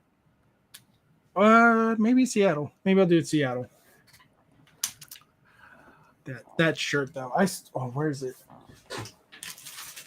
Personal goal of mine is to be important enough that Gonzo has to make a T-shirt about me. I honestly thought about it for Seattle, getting multiple shirts made of my friends. If you guys have not seen the shirt, Devastation. It's so gross. it's that like the vinyl stuff. So it's not printed on there or onto the thread. It's so bad. It's so bad. This one was hot to wear. I still don't know what I'm gonna do with it. A lot of people want it. I've heard like legitimately someone offered me $500 for it that night at Card Party. And the only reason why I said no is because I was like, no, like it's not for sale. I wasn't planning on it. But if I do sell it, it's gonna go for charity. I'll see if I can get Pat to sign his forehead or something. I'll be honest. Someone offers me $500 for a T-shirt that I had made on a joke, and I'm taking it off and handing it to them right then. Oh yeah. Well, There that you was go. the thing. I was also wearing it. So it's like, I need a shirt. Y'all have a good night. About to get the kiddo ready for bed. Night. Have a good night, sold out, man. Appreciate you. Yeah, I'm just dreading the day someone makes the shirt to get me back. Sign his thumbs. Yeah, I should just get a picture of his thumbs. Oh, take a screenshot like as he's doing his SIOL. Should I Yeah, open it? should I open it? Right as he gets to the Diglett part where he always Where he puts covers the. puts the thumb. Yep, Yeah. that's what goes on a shirt. I thought about it, but I was like, how many people would get that reference? Enough. Yeah. Would he get it? Absolutely. And that's what matters. I do it to get him to break character on stage, apparently. Those are some of the most genuine moments that happen at Card Party when he sees what shirt you've decided to put on. I love it every time. I don't know if you noticed it, but I wasn't wearing that shirt when I entered the hall. So I was wearing it. I had a different shirt on. So I had to go to the back, put that shirt on, and then I had to put my shirt back on over it. So the first night when I say you were hot, bro, my fat ass was roasting in that room. Like the AC was working. It was great. But I'm fat, and I was sitting next to 13 other grown adults in that room. Like, oh my God, like this is brutal. But I was able to get it off without being awkward. And like as it's getting closer and closer, the shirt that I'm wearing just gets higher up, and I see Pat's face go, no. Yeah, it was so good though. That is from his first failure of Team Rocket when he opened up the Devastation starter box when the starter decks had theme names. Oh, okay. Yeah. Is there? Let me double check the Q&A side one more time. We have a question from TCG Verse. Here's a question for both of you. What are your thoughts on other TCGs outside of Pokemon? We can start with you on that one. I really like One Piece. The One Piece artwork and the playability of One Piece has been a lot of fun to explore. I've only ever played once. I learned at a local tournament. I got cooked. But it was fun to learn on the fly. They're also a very welcoming community from what I understand. So I do try to keep One Piece stocked as much as I can for the live streams. Mm-hmm. We used to rip some Lorcana, but that lost some steam, and the nostalgia chase for me for that, even though I know 90% of the characters, I didn't keep up with that. And then Magic the Gathering, again, crazy artworks on these cards. Yeah. But I don't dabble unless it's a collaboration that I'm familiar with. Like I ripped some of the Lord of the Rings. I ripped some of the Jurassic World partnership that they did. And then now Final Fantasy, even though I haven't ripped Final Fantasy, I had a lot of requests for it. So I bought some of the collector packs for Final Fantasy as well. One Piece, I think, is the best mention for me to give because I am caught up on the anime. I love it. It's been a lot of fun to watch. It's mm-hmm. the franchise that's been around just as long as Pokemon. For me, it's Union Arena for the most part. I play it and collect it. But it's outside of that, there's not much. I was collecting Lorcana for a little while, but it's not that the hype died down. It's just I'm very big on if I'm gonna collect a game, I want to be able to play it. And I had fun playing Lorcana. It wasn't as much fun as playing like Union Arena or Pokemon to me. And then for One Piece, the only time I've opened up One Piece is if I'm with friends. Like I have One Piece cards, but I don't go out of my way to buy it on my own, if that makes sense. Yeah, I don't really collect One Piece. Like I have a few things that have been gifted to me or that I've kept, but most of it's chasing that manga or it's chasing that anniversary Luffy, and that kind of hype that propels a drip stream forward. And I've kind of just fallen in love with it after chasing those hypes. Silent Horseman, if you're still here, I know you're still chasing that hype. Yeah. What is something that the people can look forward to on your drip streams when they come in and stop by? And do you have an affiliate code or a link that if they sign up or do any of that stuff, they get like the $10 off or anything that we can share to the people? There's a link. I can try and pull it up and copy it down into the chat. But when you come into the Trevi stream, you're gonna get greeted. I try and keep a very close community. So I get a lot of my regulars that come in, and they're all very welcoming as well. If you ask a question in chat and I'm not able to answer it right away, they're going to.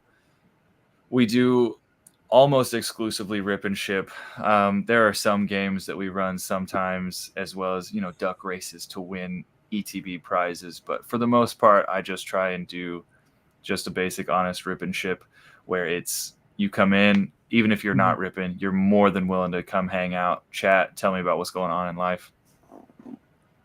Silent Horseman says pack battles. Oh yeah, that's a good mention. Every Friday for the past about 3 months, we've had a Trevisard pack battle, and I let chat throughout the week decide what the pack battle is going to be, what set that I have enough packs to rip, and then it's just your basic pack battle, except it's not 1v1. I allow unlimited people to enter, and out of those, everybody buys the same 5 packs from the same set, and the single best hit, Winner takes all. Winner takes everything. We use TCG player market value. Has there ever been like a moment where like, hey, you won, congratulations, and then the very next week they would have lost on that card? It's always been a different set so far for okay. me. So the very first one we did was Brilliant Stars, and that's probably the most exciting pack battle we've done ever, because we pulled our first pack was a full art Pikachu, second pack was Rainbow Arceus, we pulled the Rainbow Charizard, and then we pulled the Mimikyu Trainer Gallery, and then in the last 3 packs we thought that the pack battle had been decided. The last 3 packs remaining, we pulled the Alt-Art Charizard for an upset pack battle win. Damn. It was insane. Has there been a moment where you pulled such a crazy, like not the ultimate chase, but like a good middle of the ground chase where it's like $50 or whatever? You're like, yeah, this is probably it. This is probably the winner of the day. And then that's what it was. And so how many entries? You said it's unlimited, but do you prefer a certain number over the others when doing it? I try to get at least 5 or 6 people. That's a good middle ground. It gives enough packs to where even if we're ripping a tough set, hopefully we're gonna get something that's gonna make it feel nice.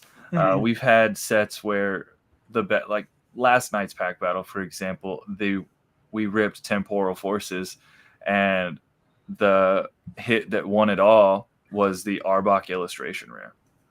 Still a good card. It's a good card, and it's like you said, it's about a middle of the road hit the week before.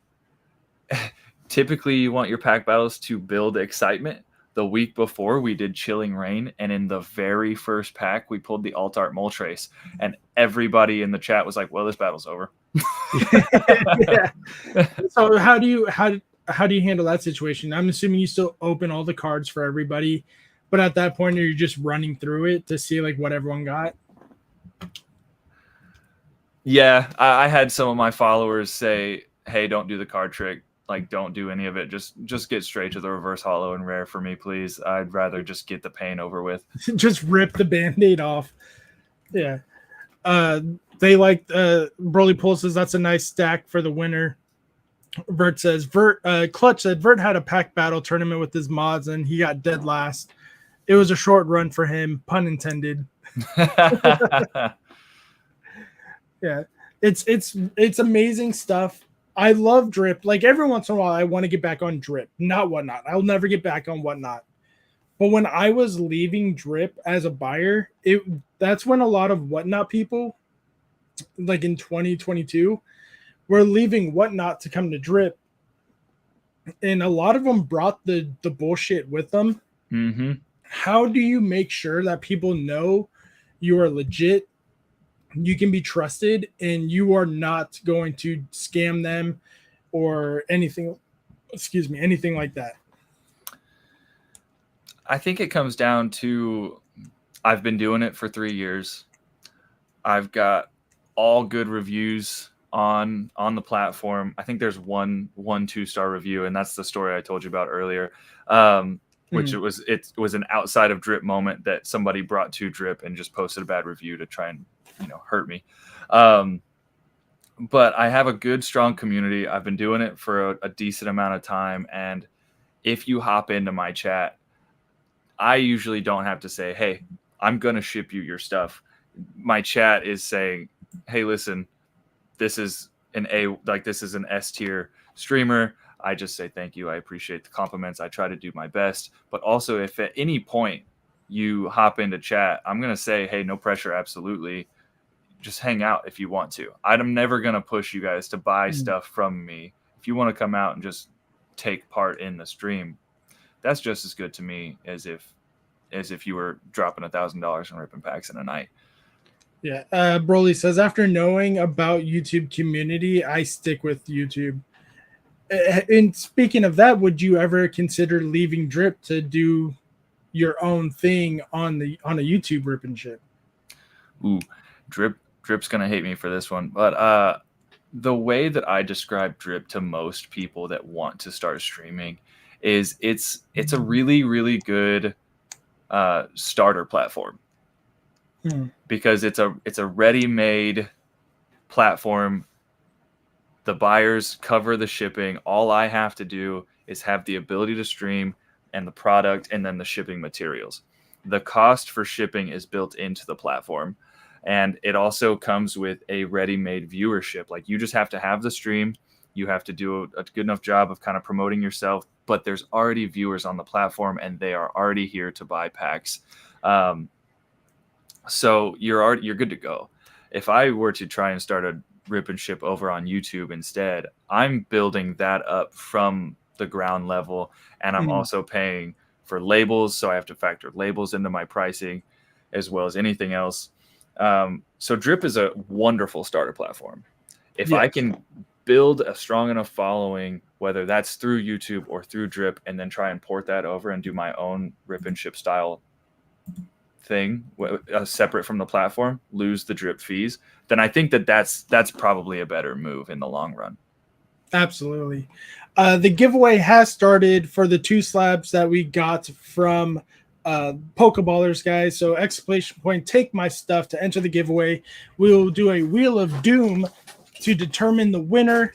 And it's going to be open for Canada, Mexico, and the US. If you are outside of those countries, you can still enter, but you are going to pay for shipping. Sorry, I just can't cover it. It is really expensive to cover, to do international shipping. I learned that the hard way.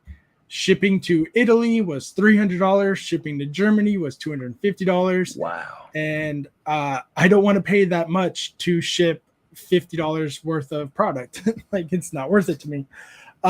But exclamation point, take my stuff. Good luck to everybody. We'll do a Wheel of Doom once this stream is about to end. And I did see a comment from Broly that I do want to talk about. And it says, is it going to show up here? It's not showing up here. Oh, there it is. Reason why I don't want to do Drip or whatnot is because I don't want to do my rip and ship and giveaways under their rules. I want to set my own rules.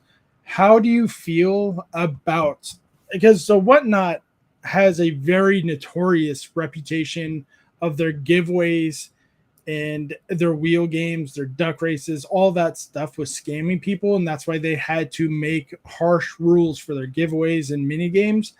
How do you feel Drip is doing with all that, to not only to protect the buyer, but to protect the seller and their own platform? So Drip has always had a little bit better of a shipping requirement for me personally. Whatnot, I think it's like 48, 72 hours for how quickly you had to sell your product and get it shipped out. over the 3 years that I've been streaming, I have built the community around my followers know I'm going to collect all of your orders from Tuesday to Friday when I do my streams, and then I do my shipping Saturday or Sunday. If I get it done Sunday, everything gets dropped off Monday. If I was Right. streaming on Whatnot, I couldn't do that. I would already be violating their codes of conduct. So I like that they're relaxed a little bit on the shipping aspect. Mhm. The giveaways, if I'm going to run a giveaway for everybody, it's for everybody. Drip doesn't allow a buyers only giveaway. If I do a buyers only giveaway, that's for me to keep track of. And that's a duck race or a wheel spin on my own time. And that at that point, it's shipping on my own dime as well. So for the most part, giveaways, I have my own freedom if I want to do it that way, or I just use Drip's built-in giveaway system. The shipping is just so much better for me in terms of I don't feel like I'm on a time crunch. And I've had times where I run a stream for a week, life happens on Saturday, and I don't get to do shipping over that weekend. Yes. I get to Monday and I put in my Discord, guys, I missed shipping this week. We're not on time. Anybody who needs their stuff shipped, I can ship it, or I'll hold it and we'll just continue building on that order for this week, since you guys know I'm going to be live tomorrow night. Very few issues have ever arisen from that. And within Drip itself, at least for me, since I've been there for 3 years, I have not had any issues with like Drip coming at me for an order saying, why have you not done this yet? Right. And I think that's good that they're little, and I'm happy to see that with Drip, because every time I hear of like scams happening on websites, it's usually Twitch or Whatnot. I very rarely hear anything about Drip anymore, which I'm really glad, because for a while you thought like, oh, Drip's gonna die because of what's happening. But it sounds like Drip is a little more family friendly, not family friendly, but user friendly, buyer friendly, and seller friendly. But it's rare. How do you feel when people they get kicked off Whatnot and they come over to Drip? How do you guys handle that? It happens a lot. Actually, there have been a couple of streamers, no names dropped, that have been booted from Whatnot, come to Drip, got booted from Drip, and have made it back over to Whatnot with like saying, I'm so sorry, it'll never happen again. And for me, that seems like it's a ticking time bomb. Like, it's gonna happen. It just depends on when you get brave. It's already happened twice. Like, yes. What makes this time so much different?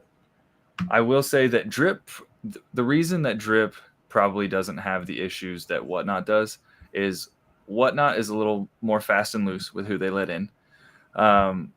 Drip has in the past been a little bit more picky choosy, and they make you jump some hoops before they let you in on the app, as well as the buyer base on Drip. Since they didn't market as well as Whatnot did, the buyer base itself is a little bit smaller.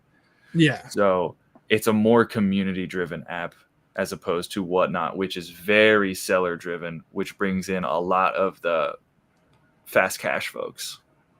Oh, it's 100% fast. Okay, and the last final questions before we start the Wheel of Doom for your YouTube channel, which I have linked in the description down below, or even in the title of this podcast. What can the people find more of as you build your YouTube community?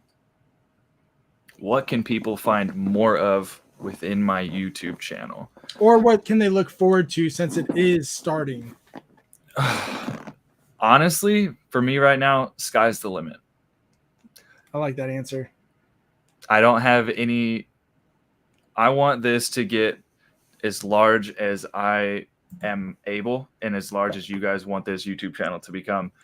And I'm willing, I think, to do what it takes to be important enough that maybe I get to host some things and I get to do some really cool things. Not that I don't already, but I would love to be even more involved with things like Card Party, or I would love to get invited to Pokemon Worlds as a creator, stuff like that. That's be awesome. honestly my goals. Shiny versus Bro, Trev gave a good answer. I'm assuming this is when you were talking about Drip being a beginner's platform or a good starting point. Thanks, Bert. It comes from experience. I mean, I've been here for 3 years, and at a certain point, you realize like you can't do Drip as a full. There are people that do, so this is my own opinion, but you can't do Drip as a full-time job. You need some sort of passive income, whether that's going to be your own website, your own Pokemon website, and or YouTube passive income if you're able to grow the YouTube large enough to where it gets to making money. It's just impossible because Drip is a one-on-one. I can only make money as fast as I can make sales, and that's a one-on-one sale thing. Now, unless I could also be selling black labels or Pancho Picas and maybe making my money there, but it's a lot harder. Yep. The entries have closed, and we have these lovely people entered. TCG versus Silent Horseman, F. Miranda 59, Clutch the God, Shiny Sprig, and Uli Blaziken. Good luck, everybody. Like I said, this is a Wheel of Doom, so this is going to be last man standing. If you guys have won stuff from me in the past, you know I'm going to give you guys more than just this in the package when it receives to you. All you guys are already subscribed because you're in the chat, so just hit me up on Discord, Instagram, or email, and we will get the proof of who you are, and we'll get that address so we can ship it out to you. Good luck, everybody. I love you too, Bert. Clutch is the first one gone. He gives me a box for my birthday and they eliminate him.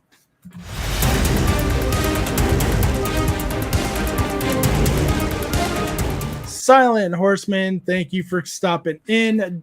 Please don't leave yet, too, because we are going to ask Trevi a few more trivia questions to end the night off, and we're going to say our goodbyes from there. We actually might. It's so intense.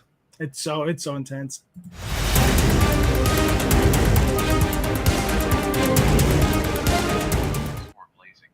Blaziken, I'm so sorry.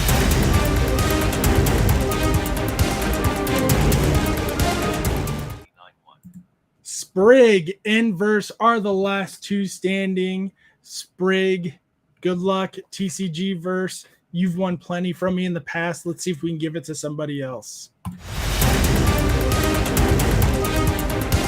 fucking jinxed it. Shiny Sprig, you have been eliminated. Verse, you know what to do. Get that information to me and we'll get everything out. Before we end for the night, please tell everybody where they can find you, what to expect from your content, and where you can see them in upcoming events. So, upcoming events, I will be attending Kansas City Collecticon as well as Card Party Seattle. I gotta keep rolling the Card Party team. Where you can find me, I'm on Instagram as Trevizard Cards, Trevizard_cards, YouTube Trevizard Cards, Drip. The channel is just Trevizard.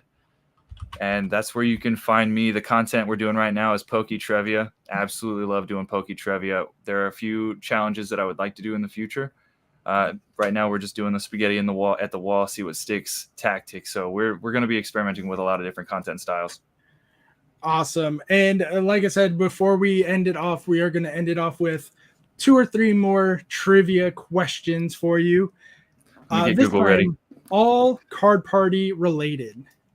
Oh, Card Party related. Yes. So it should be easy because we just did one. Okay. Where was the first Card Party at? Oh, okay. I remember flying into LAX. Anaheim. Anaheim. There we go. Number 2. Who was your pack battle partner at Card Party 2? Card Party 2. I was on Marie's team against Nate and Control Alt Bob. Ooh, so we're going easy. And the final question. It's not going to be about Card Party 3, Tampa. It's not going to be about Card Party 3 in Seattle. It's going to be, are you going to Card Party 4 in Fort Lauderdale in July next year?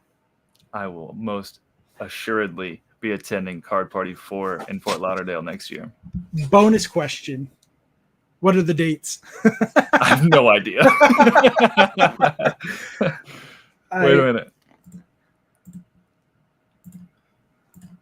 Nope, didn't save it. I thought I had it on my Apple Wallet already. That's okay, because I got the answer for you. Card Party 4 tickets are coming soon for Fort Lauderdale, July 24th through the 26th. I know I will be there. Trev, I was going to call you Trivia because of what's going on. Trev will also be there. And we are so excited to see you guys all in Seattle in October and again in Fort Lauderdale next year, July 24th through the 26th. And we all can't wait to see you guys. Thank you, everyone, for stopping in, having so much fun with me. Hopefully you guys learned a lot from Trevi. Go subscribe to his YouTube channel. Go check out his trivia videos that are already up. If you have drip and you want drip, go check him out over there. Thank you, everybody, for coming in. My name is Gonzo. That is Trevizard. And don't forget, collect how you want to collect. Peace.